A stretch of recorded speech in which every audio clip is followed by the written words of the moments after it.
Good morning. मी माझ्या मुलाला जिरा आलून चपाती टिफिनला दिलेला आहे. मी आले माझ्या कामावरती. मी इथं पहिले 2 फुलके बनवून ठेवले.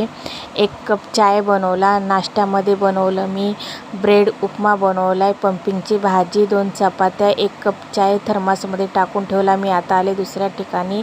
इथे बनवलं मी नाश्त्याला 2 मेथीचे थेपले, 2 तूप लावून चपात्या बनवले, भाजीमध्ये आलू बीन्स बनवले, राईस बनवले, राजमा काली दाल मिक्स बनवलेली आहे. मी दीदीचा टिफिन पॅक केलेला आहे. बघू शकताय तुम्ही मी किती सुंदर केलं आहे. स्प्राउट्स दिले, बनाना मिल्क दिला आहे. मी आले दुसऱ्या ठिकाणी. इथं मॅक्स मला बघून खूप खुश झाला, माझ्याकडे आला. मी नाश्त्यामध्ये शेवया बनवलेल्या आहे. जेवणामध्ये मी बनवलं आहे पालक डाळ, राईस, चण्याची भाजी, 1 कारलं फ्राय केलेलं आहे, 1 केळं फ्राय केले, मी 2 चपात्या केले. माझा व्हिडिओ तुम्हाला आवडला असेल तर लाईक करा, शेअर करा, बेल आयकॉनवर क्लिक करा.